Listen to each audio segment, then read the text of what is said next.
मामला कांटे का है। हम बात कर रहे हैं राज्यसभा चुनाव की, जो हो रहे हैं 3 सीटों के राज्यसभा चुनाव हो रहे हैं, जिसमें 2 जीत पक्की है। वो है स्मृति ईरानी की और बीजेपी अध्यक्ष अमित शाह की, क्योंकि उनके पास 45 पर्याप्त वोट है।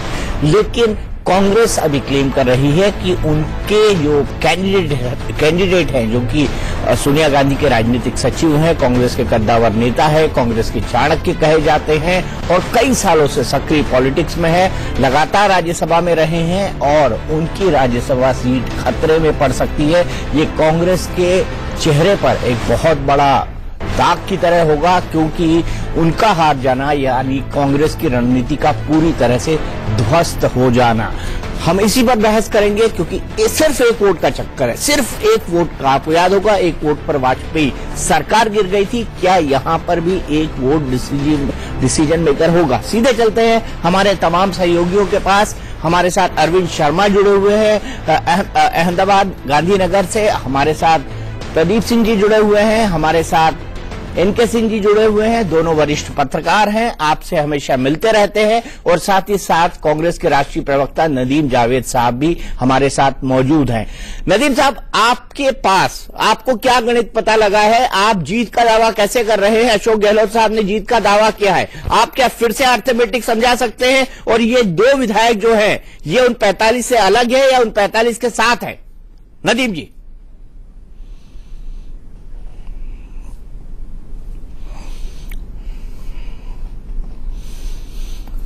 चलिए, वोटों की गिनती शुरू हो चुकी है। नदीम जी, इसका हमारे पास ऑडियो नहीं आ रहा है, फोन पर उनसे कांटेक्ट करते हैं और फिर से इस बातचीत के सिलसिले को शुरू करेंगे। लेकिन अभी की ब्रेकिंग न्यूज, गुजरात राज्यसभा चुनाव में वोटों की गिनती शुरू हो चुकी है। चुनाव आयोग ने कांग्रेस की शिकायत को खारिज कर दिया है और अहमद पटेल की किस्मत का होगा फैसला। मामला कट्टुकट है, एक वोट से किसी की जीत होगी या किसी की हार।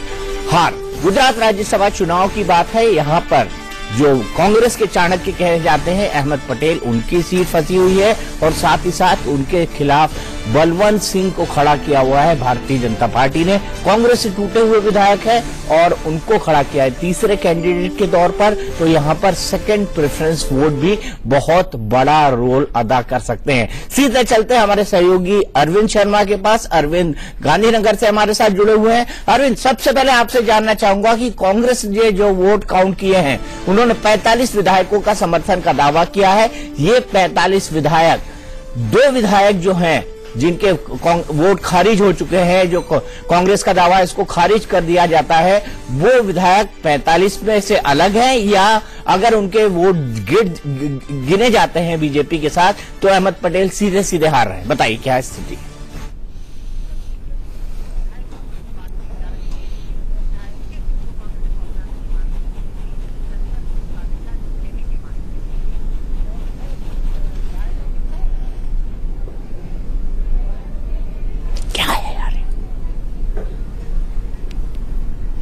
चलिए, आइए सबसे पहले सुरजेवाला जी की एक साउंड बाइट आती है, वो दिखा रहे हैं हम। भोला भाई गोहिल और राघव जी भाई पटेल, जिन्होंने राज्यसभा चुनाव में अपना वोट डालने के बाद पार्टी के एजेंट को दिखाने की बजाय उन्होंने भाजपा के राष्ट्रीय अध्यक्ष अमित शाह, केंद्रीय मंत्री स्मृति ईरानी और जो एक इंडिपेंडेंट उम्मीदवार हैं बलवंत सिंह राजपूत, उनको वो वोट दिखाया।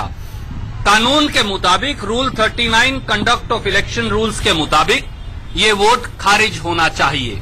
वीडियो में ये बाकायदा रिकॉर्ड हुआ है, इलेक्शन ऑब्जर्वर वहां मौजूद थे। भाजपा के राष्ट्रीय अध्यक्ष के सामने जब कानून की अवहेलना हो रही है और वो उस कानून की अवहेलना में शामिल हैं, तो और क्या बचा है? ऐसे में हमने अनुरोध किया है चुनाव आयोग को कि वो निर्णय करें और इन दोनों की वोट खारिज की जाए। आपका वोट भी हरियाणा राज्यसभा चुनाव में रिजेक्ट हुआ था, तब भी यही वजह थी क्या? अगर आप हरियाणा राज्यसभा चुनाव की बात करें तो उसका उदाहरण भी हमने दिया, केवल इस अंदेशे पर कि सीएलपी की नेता ने उस वोट को कहीं देख ना लिया हो, उसी आधार पर उसे खारिज किया गया था। पर यहां स्पष्ट केस जो है वो यह है कि इन दोनों विधायकों ने वोट डालने के बाद बजाय पार्टी के इलेक्शन एजेंट के भाजपा के राष्ट्रीय अध्यक्ष केंद्रीय मंत्री और इंडिपेंडेंट कैंडिडेट को वोट दिखाया। किसी हालत में किसी कानून के तहत ये वोट मंजूर नहीं हो सकता, ये खारिज होना चाहिए।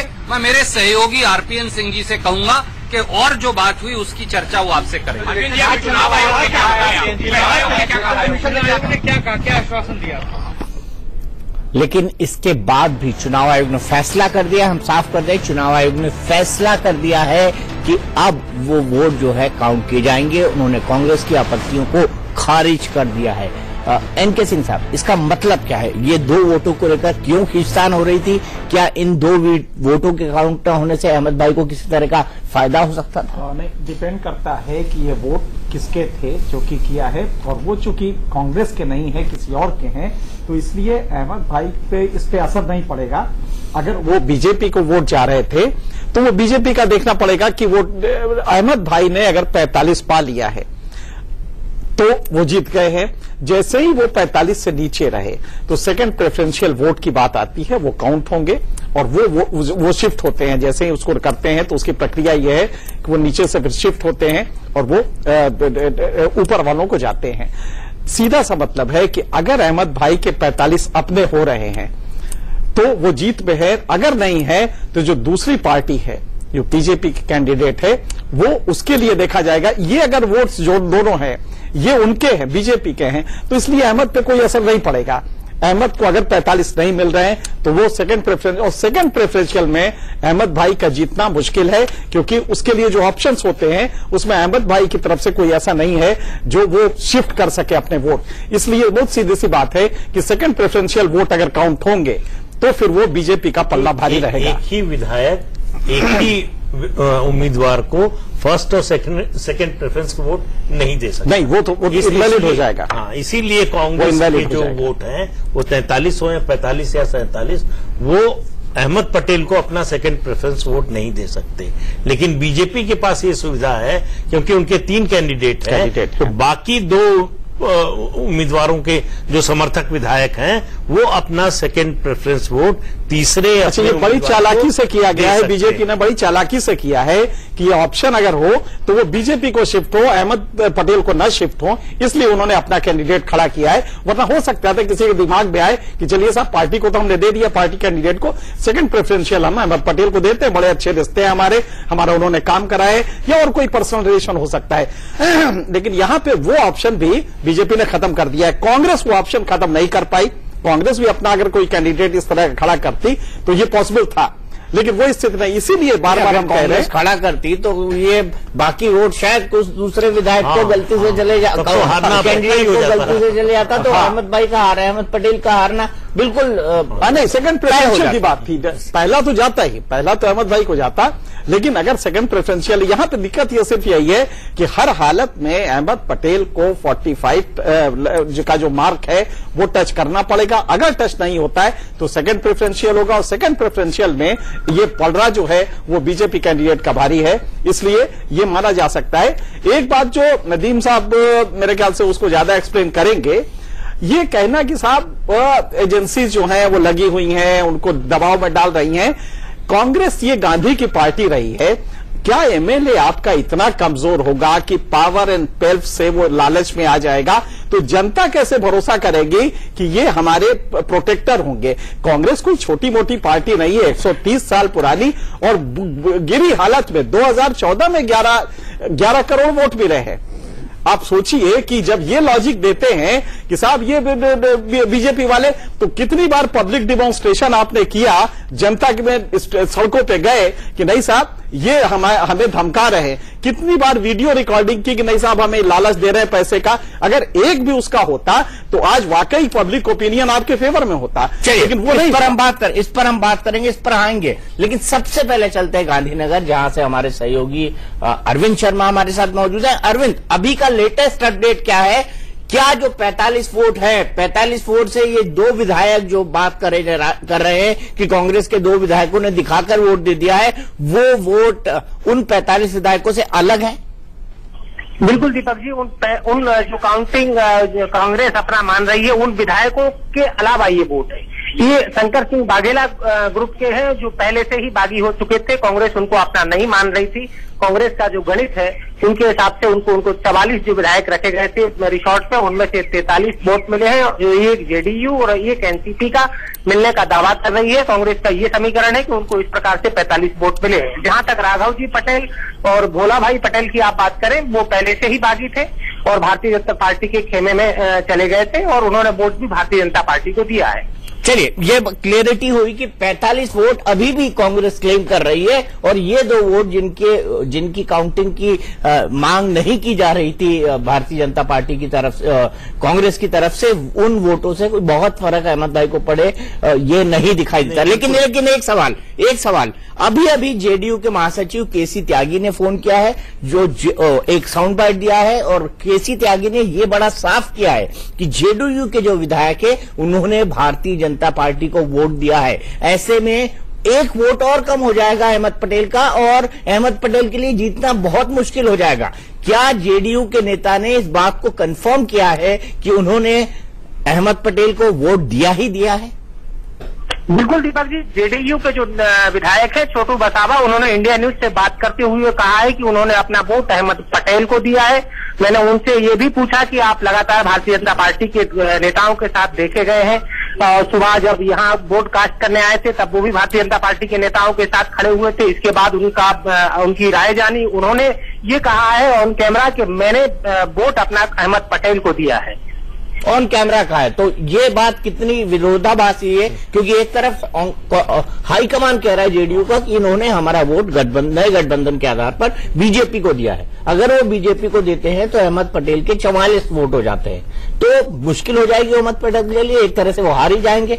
आप इस दुविधा को किस तरह से एक और चीज देखिए, ये जो 2 वोट जिनकी लड़ाई कांग्रेस इलेक्शन कमीशन में लड़ रही थी, उनके वैलिड होने या नहीं होने से अहमद पटेल की जीत से कोई संबंध नहीं था।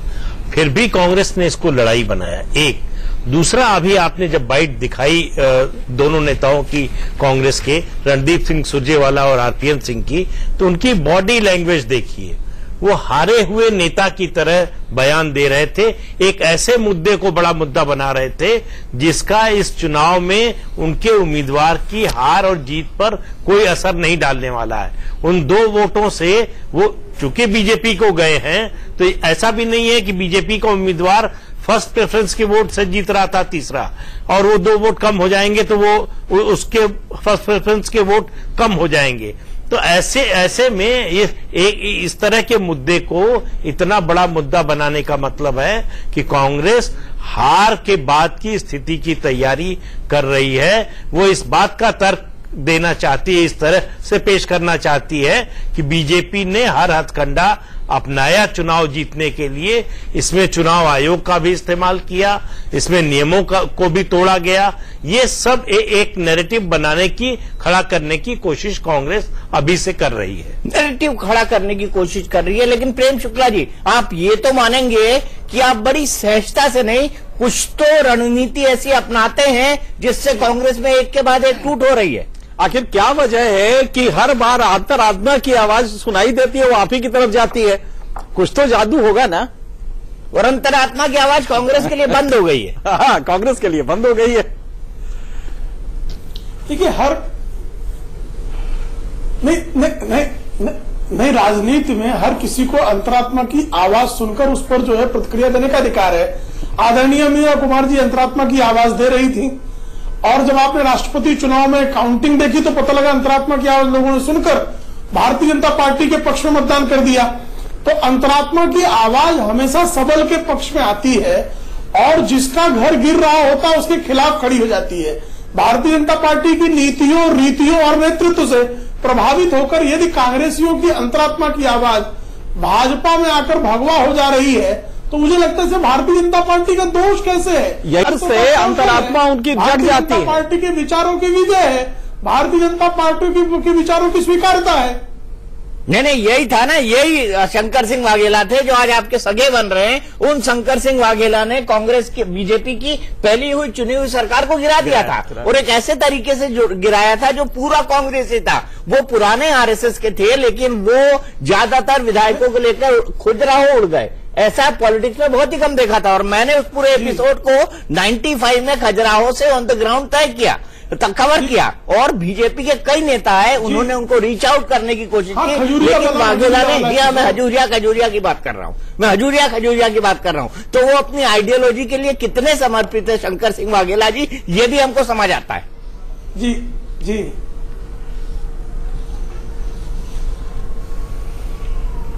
नहीं, जब हमारे सगे होकर उनके यहां गए और आज अपने को ठगे हुए महसूस कर रहे हैं, तो आज फिर उनकी अंतरात्मा की आवाज जो है वो चाहकर भी जाग गई। अहमद पटेल के प्रति उनके मन में यूपीए में जब मंत्री थे, यूपीए में जब मंत्री थे तो उनके अंतरात्मा की आवाज बीजेपी के फेवर में क्यों नहीं जागी? यूपीए में जब मंत्री थे वो, तब उनकी आवाज अंतरात्मा की तरह क्यों नहीं जागी? नहीं, उनकी अंतरात्मा की आवाज भी बीजेपी के फेवर में कहां है? तो आज भी वो जो है दिया आपको, इससे ज्यादा और क्या करेंगे? भारतीय जनता पार्टी के सदस्य नहीं हुए हैं, लेकिन जिस तरह से कांग्रेस में उनकी अवहेलना हुई है, जिस तरह से उनकी अवहेलना हुई है कांग्रेस में, उस अवहेलना की प्रतिक्रिया में भारतीय जनता पार्टी के पक्ष में वो आ रहे हैं, उनका स्वागत किया जाना चाहिए। चलिए ठीक है, सुबह का भटका शाम में लौट आएगा तो उसका स्वागत होना चाहिए। क्या बात करते हैं प्रेम शुक्ला जी, ये मुझे बड़ा अच्छा लगा। सुबह का भूला शाम को घर आए, और उस भूले को कितने साल लग गए, ये भी तो देखिए, शाम को घर आने वापस में। ये मतलब वो जो आंधी का एक डायलॉग है ना कि और ये रात 14 साल लंबी थी, तो ये कितने साल लंबी थी, ये कैलकुलेट करना पड़ेगा। 17 साल लंबी थी। जी हाँ, 95 से लेके, नहीं सर ज्यादा, 17 साल कैसे, ज्यादा नहीं, फिर लौट आए थे ना, लौट के आके थोड़े टाइम वो रहे, फिर उन्होंने अपना वो जो पार्टी ने निकाला था उसको फाड़ा, उसको जलाया, कांग्रेस के साथ आए, सरकार बनाई और सरकार चलाई, और अगला चुनाव हार गए। ये भी एक सही परिस्थिति है, इसको भी हमको आकलन करना पड़ेगा। तो लगभग 25 साल उनकी अंतरात्मा की आवाज जागी ही नहीं। ये भी सबसे बड़ा सवाल है कि आखिरकार ऐसा क्या हुआ। दोनों पेशकश में आपका स्वागत है। हम बात कर रहे हैं 3 राज्यसभा चुनाव की, जिसमें से अमित शाह जी की संसदीय पारी आज शुरू होगी। स्मृति ईरानी गुजरात से फिर से चुनकर आएंगी, लेकिन बलवंत सिंह जो सीट है, जो भारतीय जनता पार्टी के बागी थे, कांग्रेस के बागी थे, और भारतीय जनता पार्टी ने उन्हें तीसरा कैंडिडेट बनाया है। उन्होंने अहमद पटेल के लिए कई तरह की मुश्किल खड़ी कर दी है। अंकगणित हम आपको बताएंगे, लेकिन आपसे एक क्लैरिफिकेशन हम आपको दे दें कि अभी जो हमें खबर मिली है वो अंदर से ये मिली है कि काउंटिंग अभी शुरू नहीं हुई है। शायद अभी भी उन 2 वोटों पर फैसला होना बाकी है। खबर चलाई थी कि राज्यसभा के चुनाव के जो वोट हुए हैं उसमें फैसला दे दिया गया है और काउंटिंग शुरू हो चुकी है, लेकिन हम साफ कर दें कि अभी तक काउंटिंग शुरू नहीं हो सकी है। जेडीयू के जो वरिष्ठ नेता है, उन्होंने वोट कहा है कि उन्होंने जो उनकी पार्टी के विधायक हैं उन्होंने वोट दिया है बीजेपी को, जबकि विधायक का कहना है कि उन्होंने कांग्रेस को वोट दिया है। अगर अहमद पटेल को 44 ही मिलते हैं और 45 से एक भी वोट कम मिलता है तो उनके लिए कई तरह की मुश्किल खड़ी हो जाएंगी, क्योंकि तब सेकंड प्रेफरेंशियल वोट काउंट होंगे और उसमें चूंकि थर्ड कैंडिडेट बीजेपी का है उसकी तरफ सेकंड प्रेफरेंशियल वोट गए होंगे, जो एक्स्ट्रा वोट और या जो 45 वोट है, 90 वोट है, तो ये भी देखने वाली बात होगी। हमारे साथ अरविंद शर्मा है। अरविंद, क्यों आखिरकार ये कंफ्यूजन पैदा हुआ कि काउंटिंग शुरू हो चुकी है और अब ऐसा मालूम पड़ रहा है कि काउंटिंग शुरू नहीं हुई है और शायद 7 बजे होगी? क्या जानकारी है हमारे पास? दीपक जी, अभी तक मामला सुलझ नहीं पाया है, ऐसा बताया जा रहा है। कुछ वरिष्ठ अधिकारियों को यहाँ बुलाया गया था चुनाव आयोग के, वो यहाँ पहुंचे हैं, उसके बाद जो बहस जारी है। अभी तक जो मेरे पास जानकारी है उसके मुताबिक काउंटिंग शुरू नहीं हुई है। अब क्या फैसला होगा ये तो चुनाव आयोग के अधिकारी बताएंगे, लेकिन फिलहाल तक जो मेरे पास जानकारी है उसके मुताबिक अभी काउंटिंग शुरू नहीं हुई है। तो यानी चुनाव आयोग ने फैसला भी नहीं लिया है कि इन 2 वोटों को कहाँ किया जाए, काउंट या काउंट न किया जाए? अगर फैसला ले लिया होता तो काउंटिंग शुरू हो जाए। नहीं, मैं फिर भी एक बार इनसे क्लेरिफाई कर लूं, क्योंकि यही बता रहे थे कि उस पर फैसला ले लिया गया है।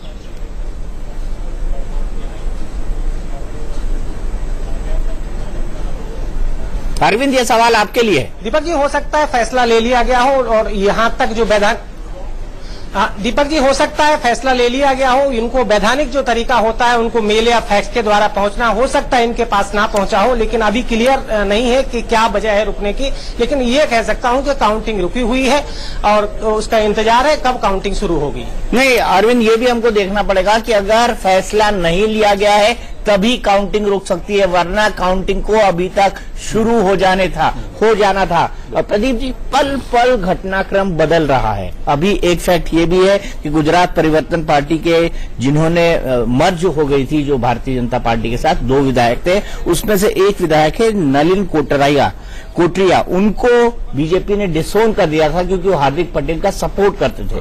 उनका वोट क्या कोई फर्क डालेगा? क्योंकि दोनों क्लेम नहीं कर रहे हैं अभी कि नलिन का वोट बीजेपी को गया है या कांग्रेस को गया है। बिल्कुल। दूसरी तरफ देखिए, कांग्रेस भी ये कह रही कि जो 44 विधायक बेंगलोर ले गए थे वो, उनमें से 43 ने अहमद पटेल को वोट किया है। ये कांग्रेस भी मान रही है। ये कांग्रेस मान रही। अब सवाल है कि बाकी 2 वोटों का, तो एक एनसीपी का वोट जो कहा जा रहा है कि एनसीपी के एक विधायक ने कांग्रेस को वोट दिया है। सस्पेंस जो है वो छोटू भाई वसावा के वोट को लेकर है जो जेडीयू के उम्मीदवार हैं। उन्होंने कहा कि उन्होंने कांग्रेस को वोट दिया। उनकी पार्टी के जो आधिकारिक प्रवक्ता हैं, महामंत्री हैं केसी त्यागी, वो कह रहे हैं कि नहीं, बीजेपी को वोट दिया है। और दूसरा ये बीजेपी का जो रिबेल कहे या असंबद्ध विधायक कहे, उसके वोट को लेकर अभी न बीजेपी ने और न कांग्रेस ने, दोनों में से किसी ने ये दावा नहीं किया है कि उसका वोट उन्हें मिला है। तो ये स्थिति जब तक काउंटिंग नहीं होती, मुझे नहीं लगता कि स्पष्ट होगी। और कोई ऐसे विधायक हो जिन्होंने इधर से उधर वोट किया हो, ये भी इस आशंका से भी इनकार नहीं किया जा सकता। हालांकि प्रदीप जी, उसमें एक चीज है, ये विधायक जो है जो बागी हो गया था, वो जानता है कि अब दोबारा हमें जो नवंबर में चुनाव होंगे तो टिकट हमें मिलने नहीं जा रहा है बीजेपी से, तो जाहिर है कि वो कांग्रेस की तरफ जाएगा। और अभी 2-3 पहले स्टेटमेंट भी मुझे याद है कि आया था कि हम अहमद पटेल को वोट देंगे। मुझे लगता है कि उसका जो वोट है वो अहमद पटेल को जाएगा, और यही मेरे ख्याल से इनके ऑप्टिमिज्म जो है उसके पीछे यही कारण है कि अहमद पटेल जी जीत जाएंगे। जी, यही ऑप्टिमिज्म। लेकिन उनको पता नहीं है कि उसने, मतलब ये संभावना आपकी बात सही है, बिल्कुल सही है, संभावना हो सकती है, मतलब पॉलिटिकल लॉजिक के साथ बता रहे हैं। ये भी हो सकता है पॉलिटिकल लॉजिक के नहीं। दूसरा ये भी हो सकता है कि उसको वायदा किया गया हो कि हम तुमको टिकट देंगे बीजेपी को, लेकिन बीजेपी के लिए स्टेक बहुत बड़ा था। अगर इनको बलवंत सिंह राजपूत को बीजेपी एक निर्दलीय के रूप में उतारती तो उसका स्टेक उतना बड़ा ना होता। लेकिन पार्टी का सिंबल देने का मतलब है, अपनी पार्टी का उम्मीदवार बनाने का मतलब है कि बीजेपी पूरी तरह आश्वस्त थी कि हम तीसरा उम्मीदवार जिता लेंगे। ठीक है, बिल्कुल। या वो अहमद पटेल के लिए मुश्किलें बढ़ाना चाहती थी, शायद इसलिए भी उसने तीसरा उतारा हो कि चलो आप एक्सपेरिमेंट करते हैं, अगर अहमद पटेल हार जाएं तो हमारे लिए एक पॉजिटिव नैरेटिव होगा कि हमने सोनिया गांधी के राजनीतिक सचिव को भी हरा दिया। मेरे ख्याल से यही संकेत वो देना चाहते हैं। हाँ, बिल्कुल। और एक इसमें आप एक बदले का भी चुनाव देखिए। यूपीए के शासन में अमित शाह के खिलाफ जिस तरह से अहमद पटेल ने काम किया, उसकी नाराजगी, उसका गुस्सा भी कहीं ना कहीं है। उसी में से ये निकला है कि अहमद पटेल को पहले राज्यसभा ही न पहुंचने दिया जाए। तो ये चुनाव उसका भी है।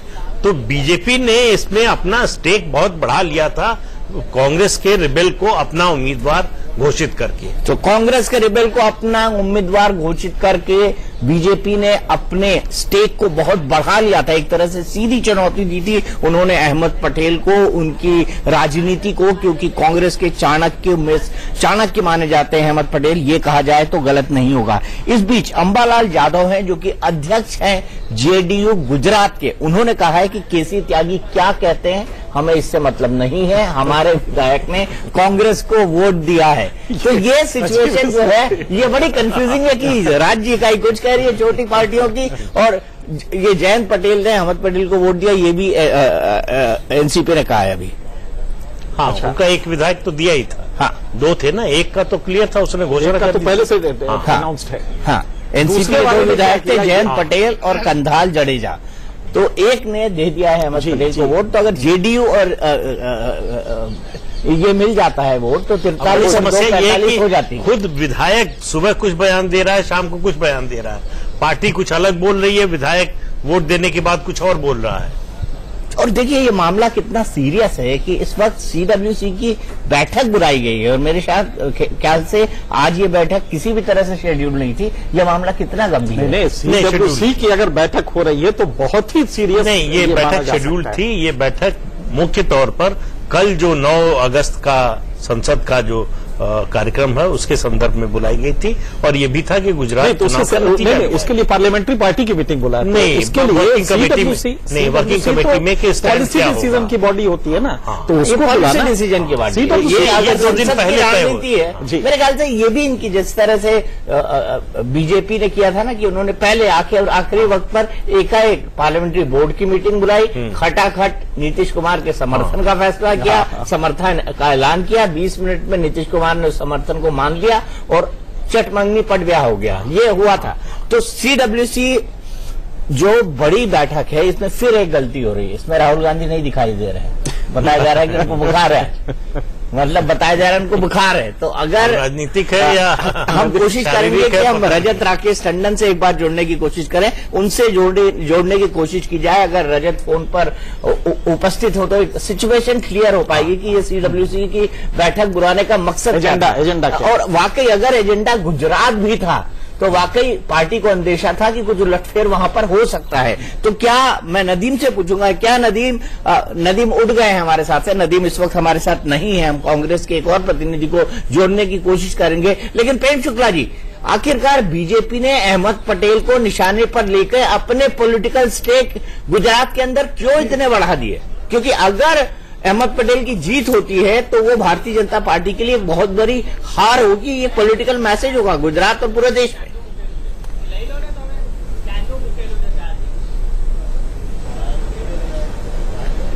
नहीं, बिल्कुल भारतीय जनता पार्टी की हार कहीं से भी नहीं, क्योंकि हमारे प्रत्याशियों का जीतना सुनिश्चित है।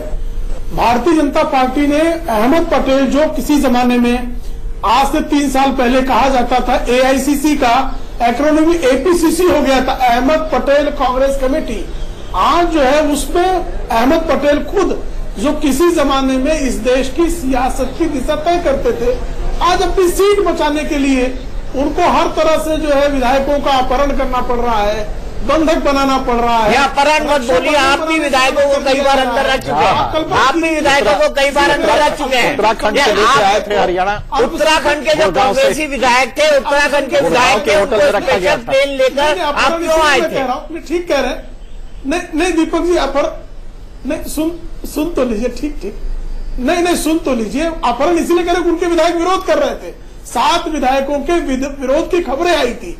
और रक्षाबंधन जो है एक तरह बड़ा पर्व है, रक्षाबंधन का पर्व तक नहीं मनाने दिया। भारतीय जनता पार्टी ने उनकी सहमति से उनको साथ रखा था। यहाँ तो असहमति थी, उनके कैंप पे असहमति थी, रक्षाबंधन का त्योहार नहीं मनाने दिया। आप कल्पना कीजिए ना कि अल्पसंख्यक समुदाय का कोई विधायक होता, उसको ईद मनाने नहीं ले जाने जाते, ईद नहीं मनाने का अवसर दिया जाता, ईद का नमाज नहीं पढ़ने पाता, तो मुझे लगता है कि इस देश की जो है वो सेकुलरिज्म खतरे में आ जाता। लेकिन 44 में से 42 विधायकों को रक्षाबंधन का पर्व नहीं मनाने दिया एक अल्पसंख्यक समुदाय के सांसद को जिताने के लिए। तो आप समझ सकते हैं ना क्या दशा है। नैरेटिव कैसे जो पैदा किए जाते हैं और कैसे कहानी को आगे बढ़ाया जाता है, वो कोई प्रेम शुक्ला जी से पूछे। वाकई में आप असल पत्रकार हैं जो किसी भी नैरेटिव को घुमाकर अपने पक्ष में करने की कोशिश करते हैं। वैसे ये स्पोक्स पर्सन का जॉब भी होता है। पत्रकार कह के आप पत्रकार, ये असल नेता है, ये असल नेता है। पत्रकार इंडिपेंडेंट होता है, वो इंडिपेंडेंट होता है। लेकिन अब इस पर भी सवाल उठने लगे, अब इस पर भी सवाल उठने लगे। खैर, हम चलते हैं रजत राकेश टंडन के पास। रजत, ये जो सीडब्ल्यूसी की बैठक है, क्या ये गुजरात को लेकर बुलाई गई थी? अगर गुजरात नहीं तो किस एजेंडे के साथ सीडब्ल्यूसी की बैठक बुलाई गई थी और कब से बैठक तय थी? बैठक शुरू हो गई है दीपक जी। सोनिया गांधी और जितने भी सीडब्ल्यूसी के मेंबर्स हैं वो आ गए यहाँ पे। ये बैठक बुलाई गई है जो 9 अगस्त की तैयारी सरकार की है कि संसद में जिस तरीके से चर्चा हो, उस पर एक प्रस्ताव आज कांग्रेस वर्किंग कमेटी यहाँ से पास करेगी। साथ ही साथ जो गुजरात में हो रहा है उसको भी लेकर चर्चा होगी। बड़ी चीज ये है कि इस बैठक में आज राहुल गांधी नहीं रहेंगे, क्योंकि अभी सूचना ये मिल रही है कि राहुल गांधी को वायरल हुआ है, वो इस सीडब्ल्यूसी की बैठक में हिस्सा नहीं लेंगे। बैठक दीपक जी शुरू हो गई है। सोनिया गांधी, डॉक्टर मनमोहन सिंह और जितने भी सीडब्ल्यूसी मेंबर्स हैं वो पहुंच गए हैं कांग्रेस ऑफिस। पहुंच चुके हैं। लेकिन मैं ये जानना चाहता हूं कि कब से ये सीडब्ल्यूसी की बैठक तय थी? कल जानकारी मिली, आज सुबह जानकारी मिली, आज शाम को या दोपहर में जानकारी मिली? कब जानकारी मिली आपको रजत की ये बैठक बुलाई गई है? और ये भी कि राहुल गांधी को वायरल कब से हुआ? वो उस सवाल पे बाद में दीपक जी देखिए, परसों ही तय हो गई थी कि इस बैठक को होना है, परसों ही आ गया था और एजेंडा भी इसका साफ था कि जो क्विट इंडिया मूवमेंट को 75 साल हो रहे हैं उसमें कांग्रेस क्या करेगी, क्या रेजोल्यूशन होगा, कैसे कैसे प्रोग्राम्स होंगे।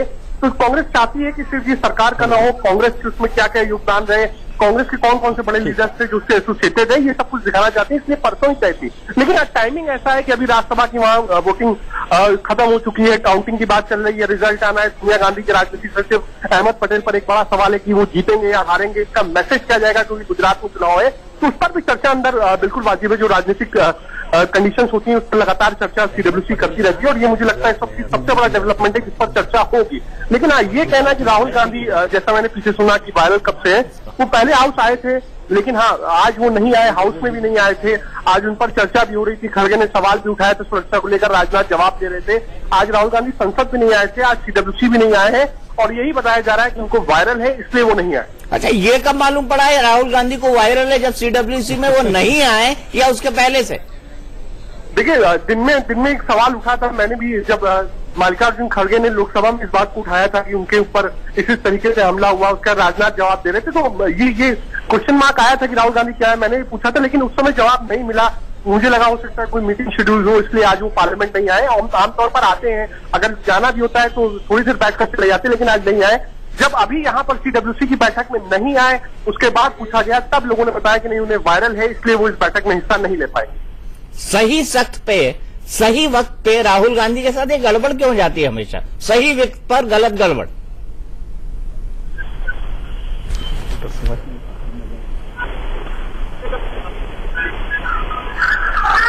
हेलो जी, मैं ये कह रहा हूं रजत की आखिरकार ऐसी गलतियां बार बार राहुल गांधी से क्यों होती है?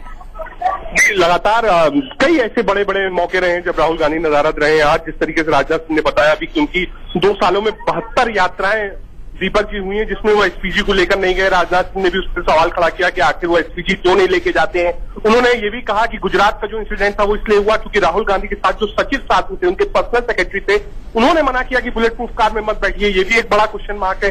तो इन चीजों को राहुल गांधी को मुझे लगता है खुद इंट्रोस्पेक्ट करना पड़ेगा, पार्टी को देखना पड़ेगा कि आज एक बड़ी वर्किंग कमेटी की बैठक है। लोग यहाँ ये भी कह रहे हैं कि हाँ एक ये हो सकता है कि भाई वायरल हो, ना आने का मन हो, शायद उससे ज्यादा ये हो कि शायद वो भी ज्यादा इंटरेस्टेड हो कि इस वक्त गुजरात में क्या हो रहा है, चुनाव में वहां पे क्या हो रहा है, क्या अहमद पटेल जीत रहे हैं, इसलिए हो सकता है वो वर्किंग कमेटी में ना आए हो। ये मतलब बातचीत हो रही है। कायदे से जो वक्त तय हुआ था उसके हिसाब से गुजरात के चुनाव के रिजल्ट आ जाने थे और आए हुए रिजल्ट के अनुसार ही कांग्रेस शायद अपनी स्ट्रैटेजी तय करती। का मूवमेंट का एजेंडा ये कोई आज नहीं पता लग रहा है कि क्विट इंडिया मूवमेंट को इतने साल पूरे हो रहे हैं। ये तो एक ऐतिहासिक फैक्ट है और कांग्रेस 9 तारीख के लिए आज डिसाइड कर रही है। जितना हम लोग जानते हैं, मैंने 20 साल कवर किया, आपने भी कांग्रेस कवर किया है। सीडब्ल्यूसी तो पॉलिसी मेकिंग बॉडी है, ये पार्लियामेंट्री पार्टी जिसको सीपीपी कहते हैं, कांग्रेस पार्लियामेंट्री पार्टी, ये तो उसका सब्जेक्ट था। क्विट इंडिया मूवमेंट पार्लियामेंट मना रहा है। अगर पार्लियामेंट मना रहा है तो ये नोन फैक्ट था, ये अननोन नहीं था। हाँ, और ये ऐतिहासिक फैक्ट है कि क्विट इंडिया मूवमेंट को 100 साल 175 साल 175 साल पूरे हो रहे हैं। तो ये भी एक ऐतिहासिक फैक्ट था। 75 साल हुए। रजत, क्या ये ऐतिहासिक फैक्ट नहीं पता था कि आखिरी मूवमेंट पे तैयारी हो?